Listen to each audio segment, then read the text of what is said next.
my quest to build the craziest creations ever seen in Minecraft, I'm building enormous kingdoms all within one epic Minecraft universe.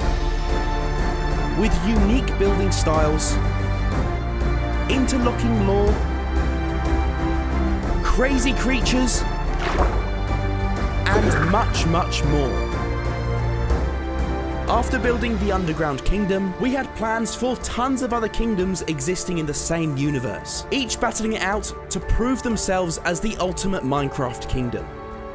And what better way to continue our adventure than with the Underground Kingdom's arch nemesis, the Underwater Kingdom.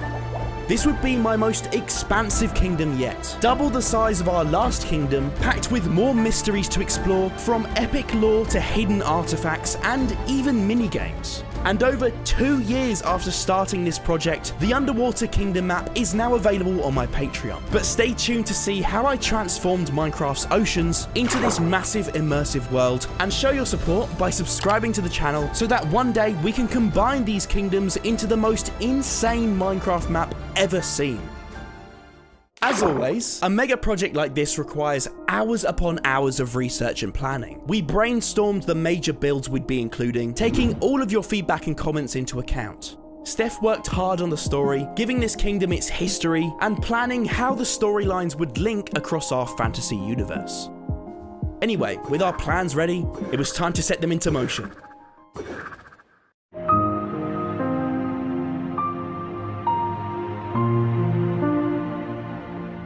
First things first, I started up World Painter and plotted out the seabed for our kingdom. Creating something on this scale is just not possible without using tools like this. I think, well, that it would explode my PC if I tried to make terrain of this scale in-game. But as you can see, we have tons of space to fill. And trust me, this place is gonna look insane when we're finished.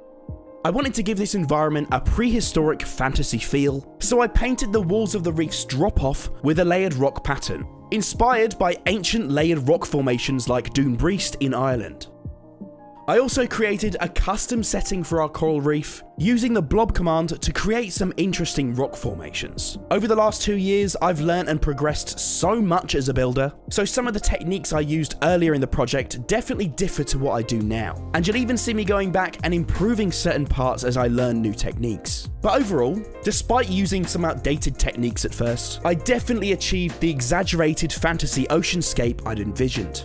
I also built some seagrass to scatter around the ocean floor, although I saved some of this for the end of the build.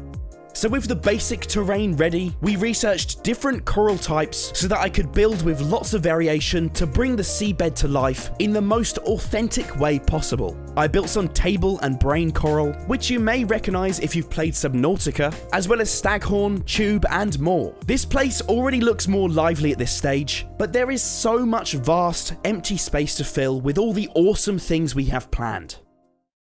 Before we carry on with this epic ocean kingdom, I'd like to thank our sponsor, World of Tanks. World of Tanks is a tank battle game for PC with awesome attention to detail and historical accuracy that immerses you in the battlefield. And did I mention it's free? Over 100 million people have already hopped in their in-game tanks, and with more than 800 of them to choose from, it's hardly a surprise. You can choose tanks with different strengths from light to heavy, to destroyers to artillery, allowing you to choose a war machine to suit your playstyle. Take your chosen tank and roll out across tons of environments, from open fields to dusty deserts, or even take your battles to urban zones with over 40 arenas to play in. The game allows you to earn experience, modify your tank, and make the upgrades necessary to defeat your opponents on the battlefield. You can even create a clan and compete in tournaments to earn special rewards and prove you're the strongest tank out there. So what are you waiting for? Check out World of Tanks now using the link in the description to get started on your adventure, and use the promo code TANKMANIA when registering to get epic rewards to prepare you for battle. You'll get a free premium account for 7 days, 250,000 credits, the premium tank Excelsior, and 3 rental tanks for 10 battles each.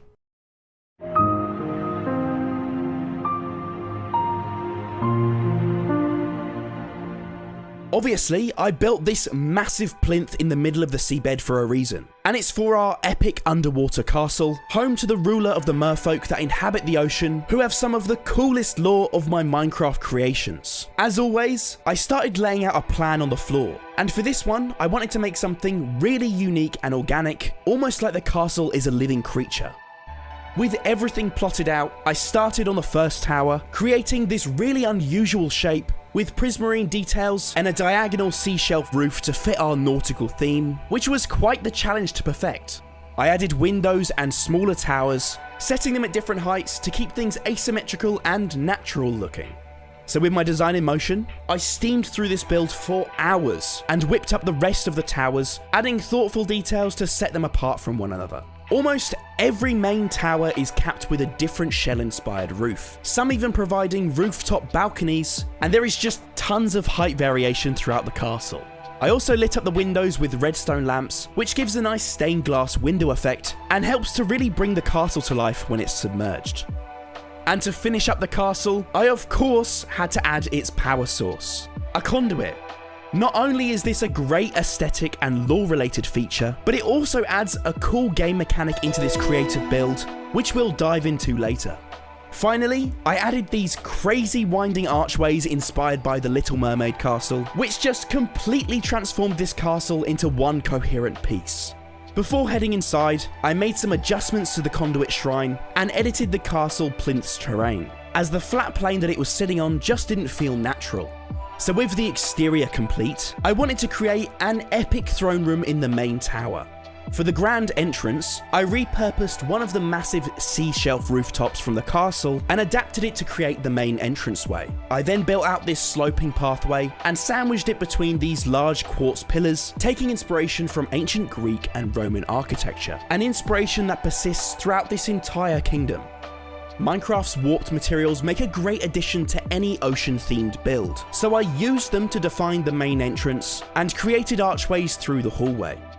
For the interior of the castle, there wasn't that much space to work with, but I decided to line the inside of the castle with some white concrete walls, connecting things up with a looping hallway. I then dug out the floor and lined the walls below with sea lanterns to help light the place up. Then, in the center, I built up a platform for Poseidon's grand throne. Now you may have guessed that this kingdom has a lot of lore and a ton of cool traditions and beliefs. The mer people residing here believe in a prophecy that Poseidon, the mighty god of the sea, will return to rule them someday, leading them to victory over all the other kingdoms in the land, securing their position as the ultimate Minecraft kingdom. This throne room is dedicated to their long-awaited true king. But in the meantime, they determine their ruler through trial by combat in the kingdom's enormous battle stadium, the Sunken Arena. As you can see, whoever is victorious in the trial gets to enjoy this epic throne room containing a mural of Poseidon's legendary trident, which may just be hidden in a legendary ancient shrine elsewhere in the kingdom, as well as this underwater aquarium beneath the floor. Because hey, mer people like to keep pets too. So our epic castle is complete, and this makes the most insane centerpiece for our epic kingdom.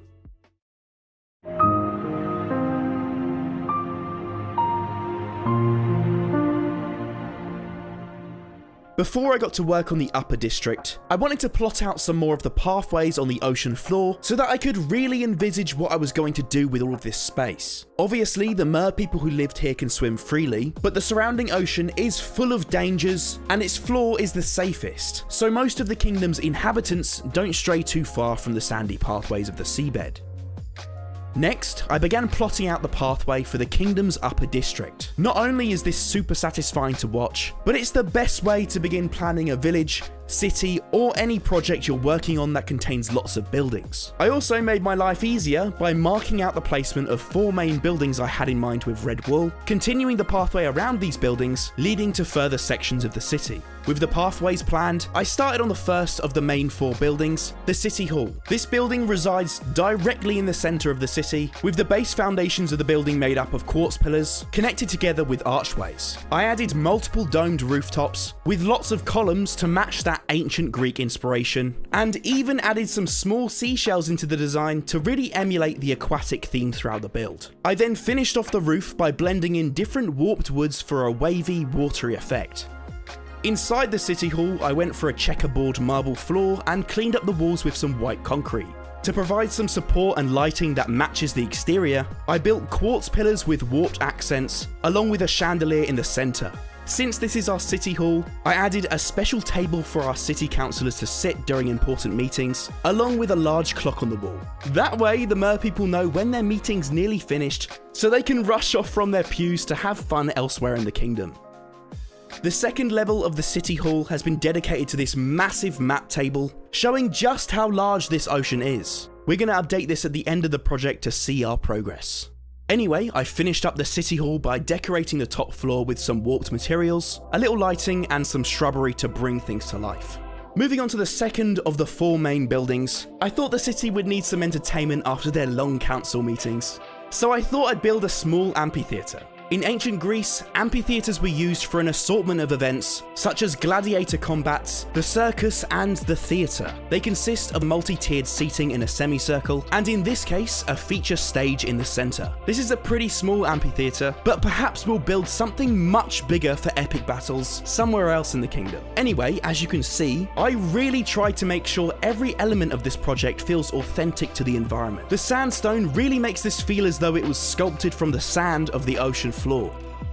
And for the third feature building, I got to work on a highly requested grand library. Now when I think of a grand library, I picture something super elaborate and impressive. So I created this complex entrance, incorporating plenty of pillars into my design once again to match the style of the city.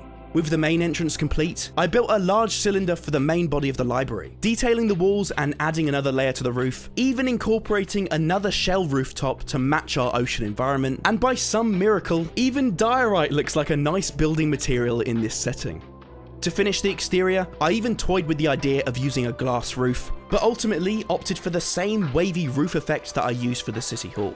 Now for the interior of the library, I wanted things to look as grand as the exterior, and what better way to do that than with an enormous book collection, stretching as far as the eye can see.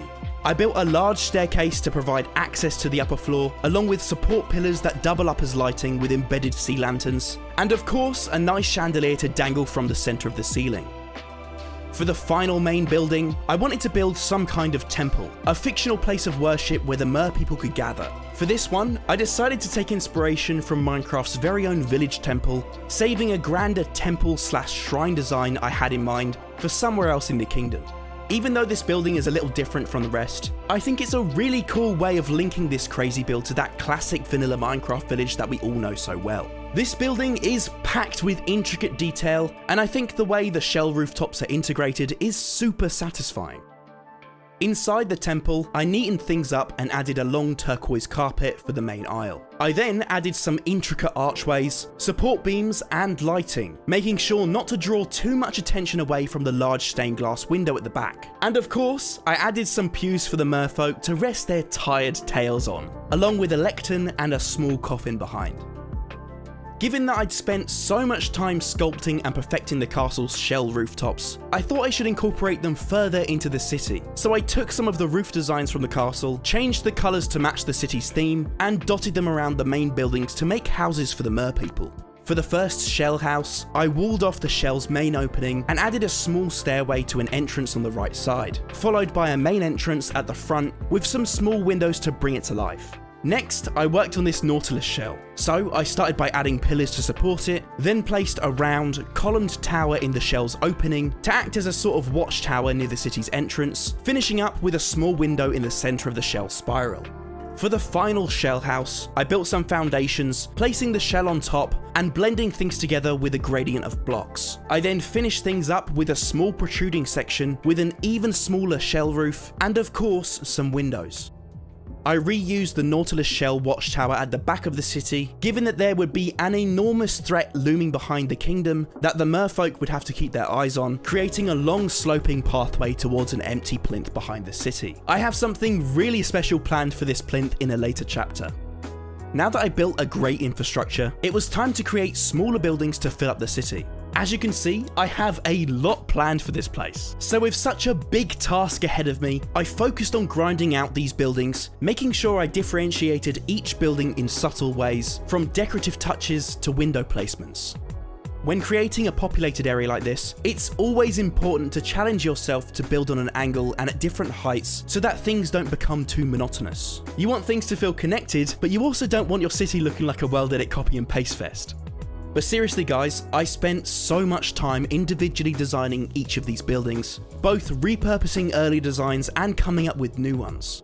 There is thought behind every block that's been placed, and I really invested the time into making this place feel unique, maintaining the aquatic theme, whilst also drawing from some familiar inspirations from our own history.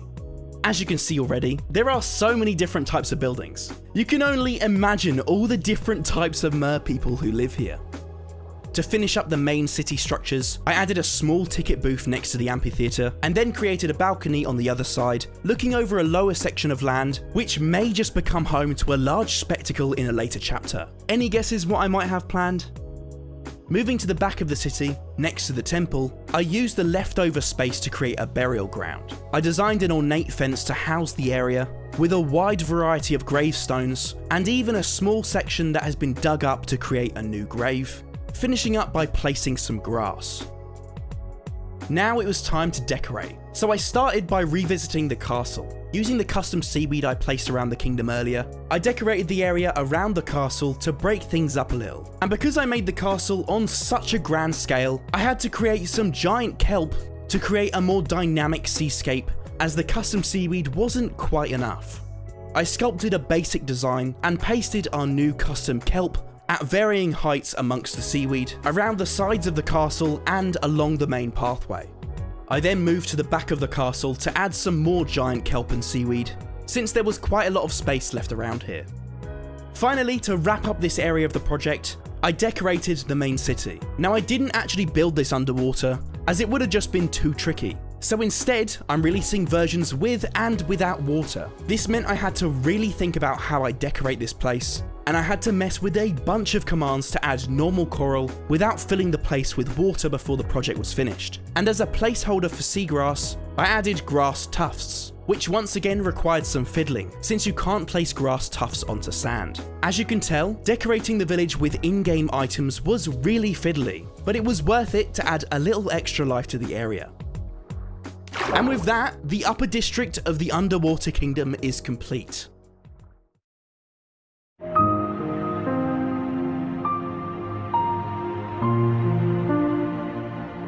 Now, I mentioned in the last chapter that I had a large spectacle planned for where the upper district's balcony overlooks. So, it's time to create one of the Underwater Kingdom's most precious possessions, the Sacred Pearl Clam. This giant pearl is actually a legendary relic, which binds an ancient spell protecting the kingdom from harm. The spell compels a certain menacing creature to do no harm to the Underwater Kingdom, but to instead protect it from attack from other kingdoms. I wonder what this creature is, and why the Underwater Kingdom needs such a huge bodyguard. Now that we have our precious pearl clam in position, I thought, what better way to decorate the area for the upper district onlookers, and to disguise the importance of this relic, than by adding some gardens. I decided to add some bubble geysers, since ordinary fountains would be completely useless underwater. And then I created an intricately patterned seaweed and coral garden, kind of like the gardens you see at big castles and mansions. I tried to incorporate some recognizable elements that you guys can imagine seeing in real life, while staying true to the underwater theme by using coral where possible. To finalize this area, I built staircases to link the gardens to existing pathways above, decorated with the custom seaweed we created previously, and tidied up the pearl clam's plinth. So that's our sacred pearl garden finished, and I think this area ended up looking really cool. It gives me Castle Gardens vibes, but with a fresh aquatic twist, packed with some epic lore.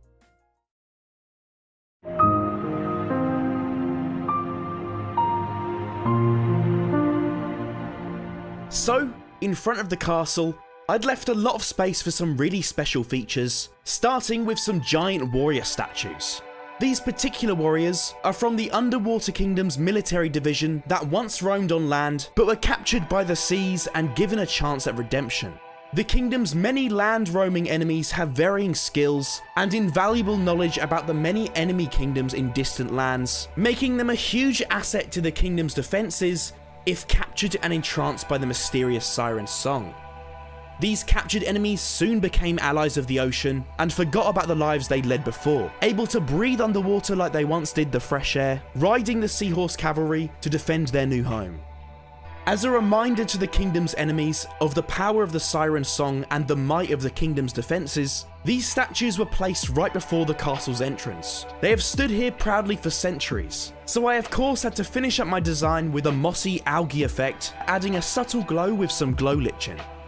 Since we now have these giant statues depicting our warriors on seahorses, I knew I had to add in a seahorse stables for the Underwater Kingdom's actual seahorse cavalry. So in the empty area behind one of the statues, I built a large stable to house the kingdom's team of seahorses. To differentiate the main upper city from the kingdom's more functional buildings, I used darker materials for the roof, including deep slate and stone brick. Now, I know that adding this fence may seem ridiculous since we're talking about seahorses here, but hear me out. As I mentioned before, the open water is extremely dangerous and the seahorses are bound to the seabed with enchantments, preventing them from coming to harm by swimming too high. So basically, the fence stops them from heading over to the Pearl Garden and chewing up the nicely kept plants. I added a few little seahorses to decorate, which are obviously very basic due to the scale, but I really think they're pretty cute and bring the area to life. To complete this area, I headed inside the stables to build some little pens and some basic decorations to finish things up, adding some lighting off camera. Next up, it was time to tackle the large area that I'd left blank on the right side of the castle entrance, the kingdom's main military base. To kick things off, I built the military barracks to house the kingdom's warriors and provide them with sleeping quarters. I pasted a few of these in a row, taking inspiration from real-life army barracks for the layout and design. Before getting stuck into creating more military buildings, I whipped up a large ballista, since the kingdom definitely needed some long-range weapons to defend itself. And of course, rather than using conventional ammunition like spears or stones, these mer people use magical tridents that surge through the water like high-speed missiles. With the ballista ready to duplicate and scatter around a little later, I repositioned the seahorse warrior statues so that they're a little bit more prominent on a higher plinth, before designing the walls and watchtowers to house the military area. Since the open water is very dangerous, this allows the ocean military to keep watch of all angles from the safety of the ocean floor. Next, I placed the walls and watchtowers, starting with an entrance branching off the main pathway to the castle. I continued the wall around the area, placing watchtowers at each corner and entrenching the structure into the rock below. And for our main military building, I wanted to create a sort of bastion building, loosely inspired by the Star Fort structure, acting as the main military base for planning and last resort protection. So with that in mind, I started working on my design, tweaking things a lot to strike the balance between a menacing fortress and a building that fits in with the rest of the Underwater Kingdom. After a ton of building, I added a bunch of crenellations and details before topping it off with a small domed roof and taller towers for keeping watch. I think it turned out super unique, but fit for purpose. Although I did come back to this later in the project to refine the colour palette. Now to quickly whip up an interior for this building, I placed down some pillars and created a large map table in the centre, ready for military planning and briefings, with space up top for plenty of troops to listen in. Back outside, I finally got to place those ballistas around the military base. I decided to place 2 at the main entrance in front of the seahorse statues, with 3 more around the right side of the base, including small walkways from the walls down to the ballista platforms. To finish up the military base, I thought I'd add an archery range, or perhaps a trident throwing range, along with some terraces with a bunch of supplies. Then, I added a small round building to act as a bell tower to alert the troops, with some space for a small medical wing below. Next up, I worked on a forge building where the kingdom's giant tridents are made, along with other weapons and armour. The mer people of course use bubble fuel, so the chimney is obviously for expelling excess bubbles from inside the building. Perhaps later we'll see the source of this bubble fuel. I whipped out the wool again, as always, for some planning, before making a start on some of the outbuildings. Now, I haven't added interiors to all of these, but I'd imagine they'd be used for a food hall, main medical centre, armour storage, weapons storage, and combat training. Perhaps one day these will be functioning buildings in an epic Trixie Lock server or adventure map. Anyhow, months later, I came back to this area to make some improvements to the colour palettes to finally finish this base up. And so, with the upper military area complete, it was time for one of the craziest defences the Underwater Kingdom has in its arsenal, the legendary Kraken. As I mentioned before, the sacred pearl we created earlier is actually the key to a powerful enchantment that keeps this big boy from destroying the entire kingdom. Can you imagine all of the mess he'd make? Anyway, this menacing kraken has protected the underwater kingdom for as long as the Mer people can remember. In an epic battle between 3 divided kingdoms, the underground kingdom sent its most dangerous dragons to raid a galleon from the mysterious coastal kingdom. The galleon was on its way to attack the underwater kingdom in search for sunken treasures from its missing fleet. But the crew had not anticipated the sheer strength of what lurked below. The underwater kingdom's giant kraken tore down the galleon, and their magical trident crossbows opened fire on the mighty dragons soaring above. One of the dragons was defeated, sinking to the ocean floor, with the other 2 fleeing to new lands. I wonder where they could be. So, 2 kingdoms lost to the wrath of the ocean that day. But there were many more battles between the dozens of Minecraft kingdoms. Let me know in the comments what type of kingdom you hope we explore next. With the head finally complete in true Davy Jones style, I moved on to the tentacles, to really bring this monster to life. As you can see, I used world edit spheres to map out each tentacle, which honestly isn't the best method, and you can't really achieve a smooth tentacle effect without lots of manual tweaking. So this is something I revisited later to improve. Anyway, I continued mapping out each of the tentacles, sprawling out in different directions, and adding large ships into the Kraken's clutches to finish this epic battle scene. I then painted the Kraken with prismarine and copper blocks to add some texture to his skin, with some white concrete and calcite for the underside of the tentacles. Once again though, this was something I returned to, making tweaks later on. Last but not least, it's time to add the fabled shipwreck graveyard, where the Kraken's many victims now rest, where the inhabitants of Wreckage Reef get their building materials, and where the kingdom's giant sea serpent scavenges treasure for her collection. So with all of that in mind, I pasted in lots of ships, adding some variation and destroying them at different severities to show that some of them took more of a beating from the Kraken, or have been scavenged and left sitting on the ocean floor longer than others. Anyway, with our shipwreck graveyard finalised, I revisited the Kraken because I was just not fully satisfied with how he turned out. I redid all of his tentacles using new techniques to make them look smoother and more organic. Plus, I repainted the whole Kraken with a new colour palette for a more fleshy, textured look. And I'm so happy with these improvements and glad I invested the time into improving my build. So, the Underwater Kingdom already has some pretty great defences, but there's actually a little more to the story. Beneath the Sacred Pearl Garden lie some enormous ruins of a long forgotten city, now a military outpost protecting an entrance to a giant cavern, leading to the legendary Underground Kingdom.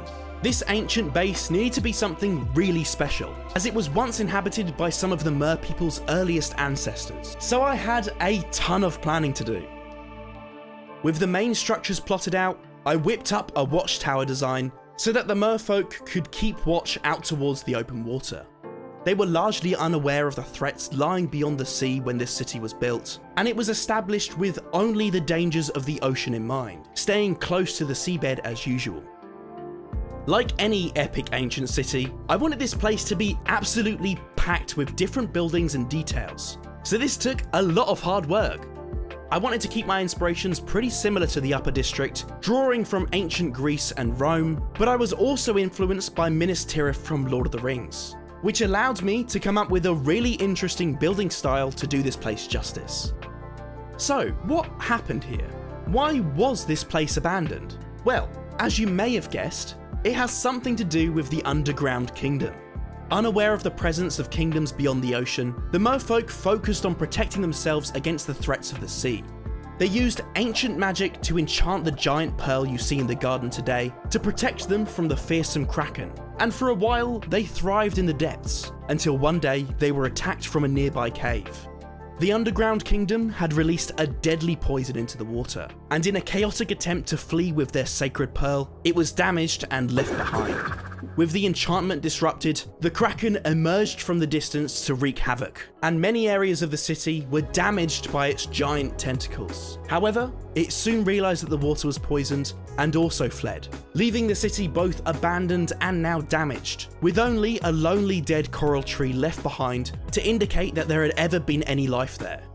Once the poison released by the underground kingdom had dispersed, the Mer people returned from hiding to take the sacred pearl to safety and repair it. It became apparent that the old city was too near to outside threats, so they relocated and a grand vault door was built in hopes of locking out the underground kingdom. They engraved the door with the Kraken's tentacles, retelling the story of that fateful day in their architecture. The supplies of the old city were taken and the Mer people rebuilt, now inhabiting the upper district you see today. The old city was repurposed as an emergency military outpost, with a few warriors stationed there at all times to ensure the door to the underground kingdom remained sealed. Since then, many of the kingdoms in this universe became aware of one another, and the underwater kingdom realized that most of their threats now came from above. So they built the upper military base, armed with trident ballistas, to protect them from threats above, whilst this old city remains largely abandoned beyond being a military outpost and training ground. To this day, the lonely coral tree remains dead, and the old city is covered in algae, ruined and abandoned. But ironically, as the poison dispersed over the years, this place became overgrown with new coral and plant life. And that just about wraps up our kingdom's defenses. Honestly, they have an insanely good defense. They seem pretty unbeatable, but I guess we don't know how strong the rest of the kingdoms in this universe are yet.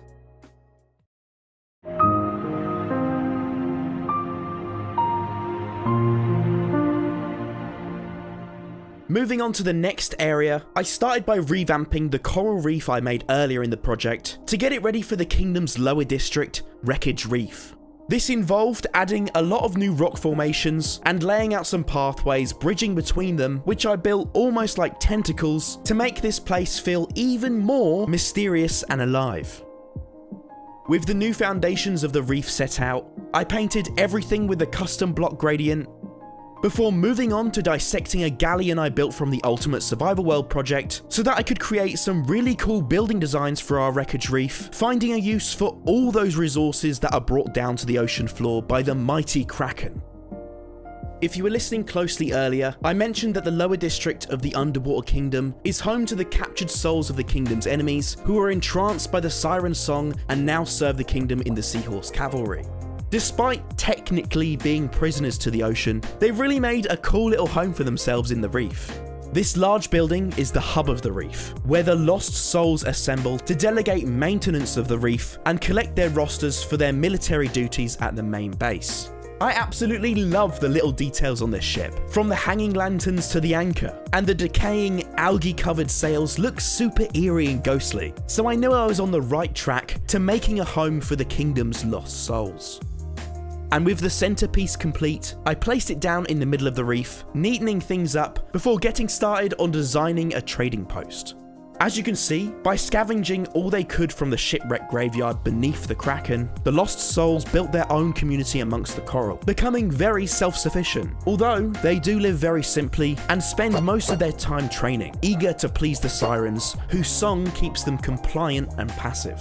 Those captured are forever cursed to walk the ocean floor, never to set foot on land again and only able to escape the seabed when carrying out their military patrols or battling the enemy in the Seahorse Cavalry. So be careful if you spot them around the map. They will do their utmost to chase you away from their home. Anyhow, with the first trading post designed, I dotted a couple around the reef so that our lost souls can easily trade resources with one another. I then decided to create another market stall variant, perhaps for our lost souls to sell their food and source of bubble fuel, magma blocks, which are immensely valuable in this kingdom, as they're a limited resource and only obtainable from the most dangerous part of the ocean. Anyway, steering clear of too much danger for now, I placed these market stalls around the reef, adding some of them on the sides of the rocks to make this place feel really thrown together and irregular. I mean, it has been built on some crazy terrain with some scavenged shipwreck parts after all. For the lost souls' homes, I wanted to keep things simple and just use some old ship hulls for basic shelter, with some spare masts scattered around as extra materials for repairs or future buildings. And of course, being cursed to walk the ocean's floor has its drawbacks. Not being able to get a clear view of the open water is one of them. So to help them protect their home since they can't swim into the open water whilst off duty, I built this watchtower of jumbled up ship parts and placed it near the edge of the reef.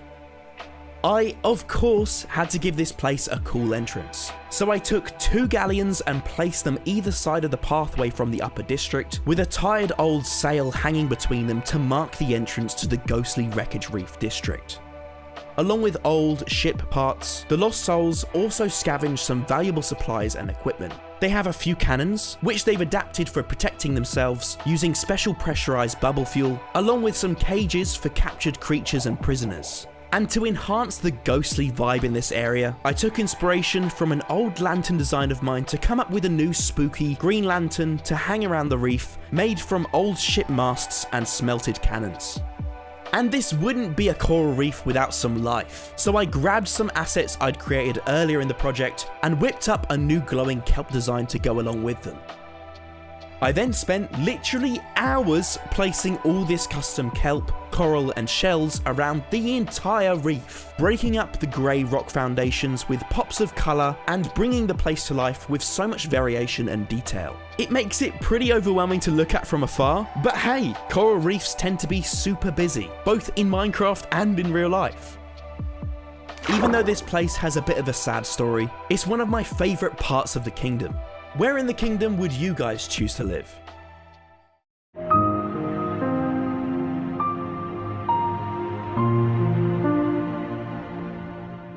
Another huge part of the merfolk's culture is combat. So I had to build the most epic battle arena possible, inspired by the great amphitheatres of ancient Rome and Greece. Since our small theatre in the kingdom's upper district was a little more Greek inspired, I wanted to go for a more classic Colosseum vibe for this one. So, I started by building a segment of our epic sunken arena and tried rotating to make a cylindrical amphitheatre, but it just wasn't working exactly how I'd envisioned. So, I split things up into smaller portions to get the exterior laid out before adding all of the seating inside. I used some darker materials for the seating to make things look more populated, and it honestly looks as though this arena is full of spectators when you look from afar. I then painted each layer with a sandstone gradient to give it a sort of weathered effect, and tried to leave some of the detailing a little gnarly to show that the sandstone has eroded a little over the years. So the mer people attend many ceremonies in this huge arena, fighting hostile creatures and on rare occasions, fighting one another to earn higher ranks. Once a decade, a very special ceremony takes place, and the fiercest merfolk battle it out for the ultimate title of Ruler of the Seas. Although, the Lost Souls of Wreckage Reef are of course barred from entering, and they're sometimes even forced to take part as enemy mobs in the kingdom's other combat events, forever remaining under the control of the Siren's Song.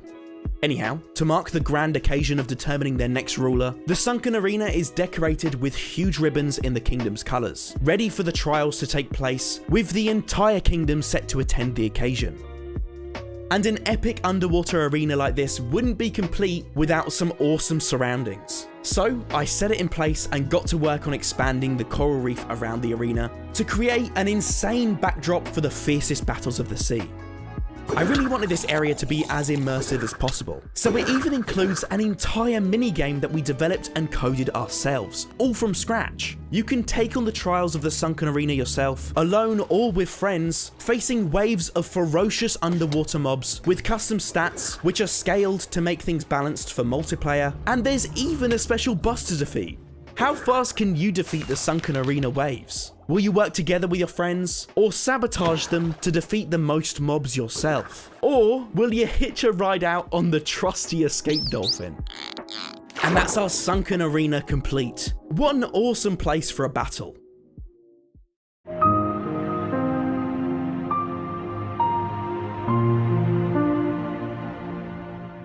So with a lot of time spent building in the underwater kingdom, I still had lots of space to work with and some really big plans to finish the project with a bang. With some key areas of the kingdom's lore still to cover, and my most ambitious Minecraft organics to sculpt. Since their triumph against the attack of the coastal and underground kingdoms, the merfolk wanted to build a striking reminder of their strength next to the fallen underground kingdom dragon remains, empowering those taking on the trials of the sunken arena, and reminding trespassers of the wrath of the sea. Believing that their increasing power was a sign that Poseidon would soon be making his return, the merfolk built an enormous statue of their true ruler emerging from the depths of the ocean wielding his trident, towering over the slain enemy dragon beneath him. And when I say our merfolk built a giant statue of Poseidon, what I really mean is I spent days working non-stop to sculpt the biggest organic I have ever built in Minecraft. Somehow, I'd managed to get the head sculpted really quickly, so I got to work roughly blocking out the body. My guy was looking pretty top heavy and Dorito shaped, so I made adjustments to the shoulders to improve the proportions and made some major changes to the body shape. I also encased the base of the statue in rock, as though he'd erupted from the depths to protect his kingdom. And after that, I honestly just spent a lot of time tweaking, and that's a lot of what sculpting is. Sure, I could have just imported a model or got help from other builders, but I'm a builder, not a build team. And challenging myself to build these creations alone is part of why I'm so proud of my builds and why I think they're special. To combine just a builder, a story writer, and a developer pouring all our effort into Minecraft creations, and to be able to share these insane worlds with you guys as a result is something we love doing, and we feel very lucky that we get to do it. Anyway, at this point, I was wishing this only took as long as this time lapse. But with the body and hands finally finished, I began plotting out the hair. I wanted it to look super dynamic, as though it was being swept with the currents of the sea. Right now, it kind of looks crazy because of all the bright colours, but this helped me to keep track of the shapes and to paint and texture each strand separately later. I then whipped up Poseidon's giant trident and did some fiddling to get it rotated on the right axis.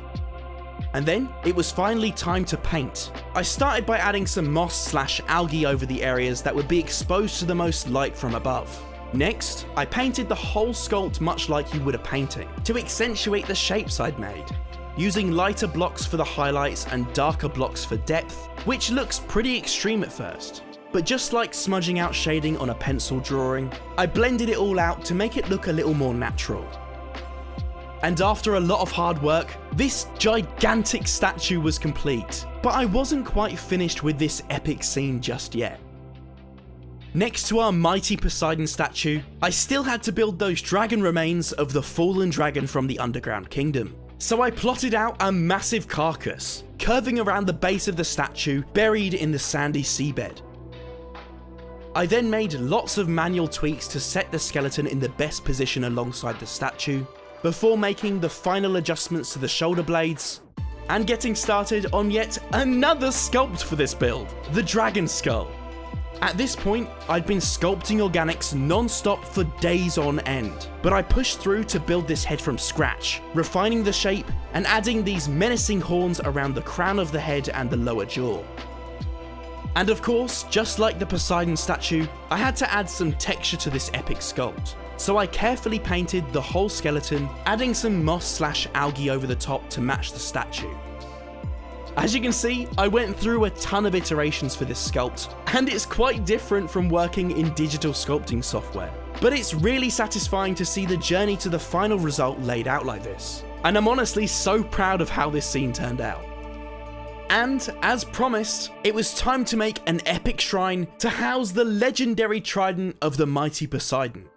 Poseidon was said to have gained the favour of the Sirens, who protects his trident until he returns to rule the seas, cursing those who attempt to wield it with their entrancing song.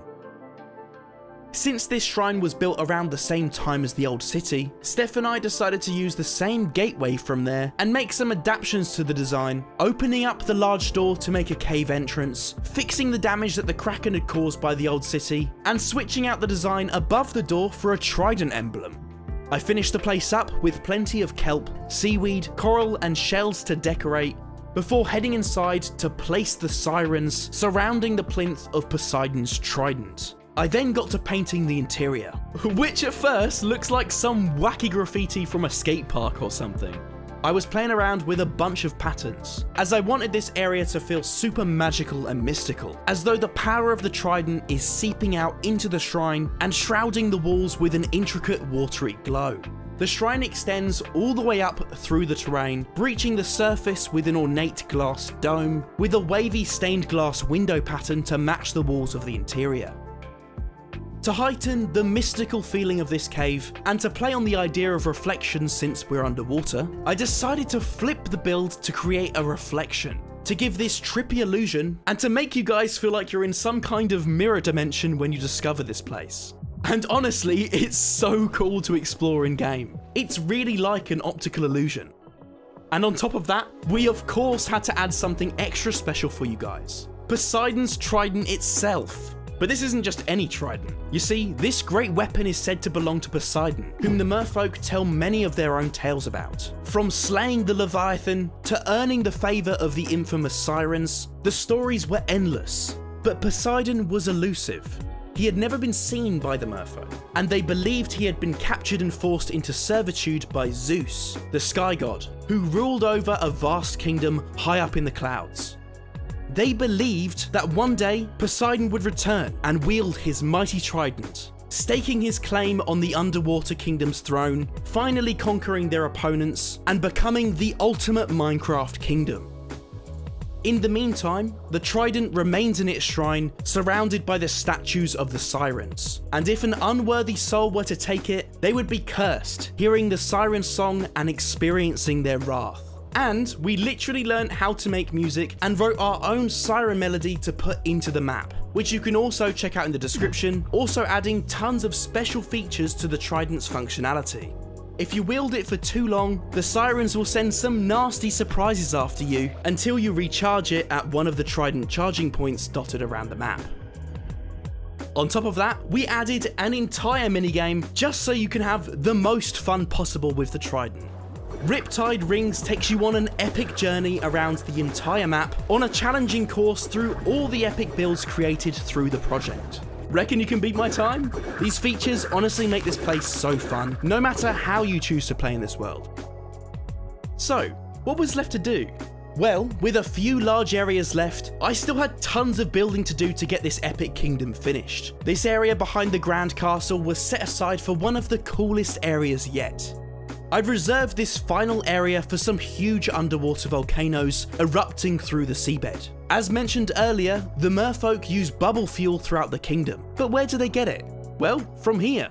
The magma blocks located in this super satisfying gradient of these underwater volcanoes provide the kingdom with a limited power supply, and obtaining it is extremely dangerous. Not just because of the boiling lava. No, this place is home to something far more terrifying. An enormous sea creature said to have descended from the great Leviathan defeated by Poseidon, the sea serpent. We'll hear more about her story shortly, but can we just appreciate how satisfying this huge shape is? It took a long time to plot out such a complex and dynamic pose for this serpent, but it was so worth the hard work. And so with her huge, slinky body mapped out, I moved on to our sea serpent's head, sculpting a fierce, open-mouthed pose, which would definitely be enough to warn anyone off. But what is she protecting? Of course our serpent would not be complete without a forked tongue and some huge fangs, so I added those in along with some more details in the mouth. Also, you may have noticed that I'd built the head slightly on the small size for the body. This is because I wanted to add some huge fans around the head, almost like a realistic version of Gyarados. And to take things even further, I decided to add an enormous fin running all the way down the serpent's spine. So I plotted out large spikes all the way down the spine, which was super fiddly due to the crazy shape and length of this thing. I then curved the spikes and joined them all the way down to create one long piece. And that process led me to the tail, which was looking a little less impressive compared to the rest of this insane sculpt. So I decided to make this creature feel even more aquatic and add a large tail fin curving around in a dynamic pose in the water. To add yet more detail to this magnificent beast, I added some long, sharp tendrils to the head, before moving on to the crazy task of painting. I wanted to do something scaly for the main skin texture, and I didn't want to overcomplicate the underbelly since it already had that rib texture all the way down. I played with the idea of using stained glass for the fin detail, but it just got lost in the body.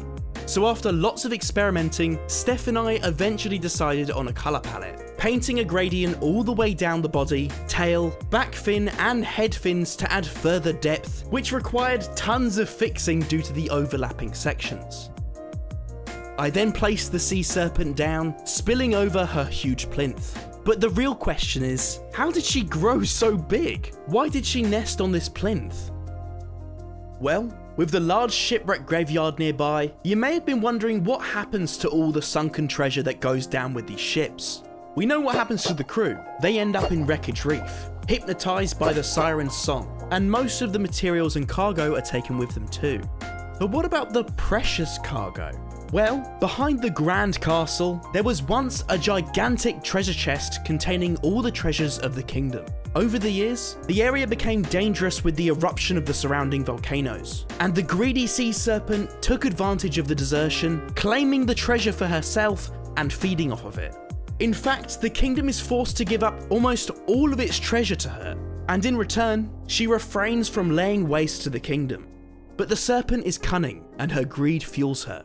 She continues to grow and has reached a ridiculous size, becoming an imminent threat to the entire kingdom. Their only hope is that Poseidon returns to defeat the Leviathan bloodline once and for all. Come to think of it, a lot is riding on his return. And because of her control over the kingdom's treasures, their ability to trade and forge peaceful relations with other kingdoms has been significantly hampered, leaving the merfolk more isolated and feared than most. So, some of the serpent's treasure was retrieved by the sea serpent from the Kraken's fallen victims in the shipwreck graveyard, and some was taken from other kingdoms in raids and battles. But the sea serpent also maintains her supply with her very own army of serpent children who stole some of her most valuable treasure from the vaults of the underground kingdom. Behind her treasure plinth lies their hatching hollow, full of mystical glowing serpent eggs, with some fresh hatchlings roaming around in search of nearby creatures to torment and treasures to bring to their mother. With our sea serpent scene complete, it was time to add the finishing touches to the build. So I made some new, larger seagrass to scatter around the ocean floor, and also added some more kelp and shells too, before getting to work on yet more organics to inhabit the open water. Steph and I started sculpting epic creatures to dot around the kingdom, starting with a pair of large manta rays. These were super fun to create and were just the perfect addition to the aquatic life in the kingdom, as we were definitely lacking in friendly looking creatures. I then moved on to sculpting some jellyfish, mostly using stained glass with light in the centre to make them look bioluminescent and magical. And finally I moved on to some smaller creatures, and perhaps an obvious choice, some fish. I built several different types of fish to dot around in little pairs and schools, so that this ocean is busy and just full of life when you explore it for yourselves. Placing the finishing touches in a project that took such an outpouring of passion and effort felt kind of surreal, and I'm honestly so satisfied with how all this hard work turned out. This place was looking unfinished and empty for a while, but the building in this final chapter just elevated things to a whole new level. So let's flood this place with water and take a look at everything we've built on this epic journey in the creation of the underwater kingdom.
Taking a look at our updated map table, which is made up of over hundreds of maps by the way, which we had to manually update, I am just amazed at how far our journey took us since we first made this table in chapter 2. This has been an insane adventure, and I'm so glad I've been able to share it with you guys. and I just can't wait for us to go on many more adventures together. Be sure to check out the map on my Patreon. You don't have to pay monthly if you don't want to. You guys can keep the map and end your membership if you only want to pay once. And of course, don't forget to subscribe to this channel so you can keep up with all of my future creations. Finally, I'd like to say an absolutely huge thank you to my Netherite Patreons for the support. You guys are just awesome. And this kind of support is why we can continue making this kind of content for you. Thank you guys for watching, enjoy the map, and I'll see you in the next one.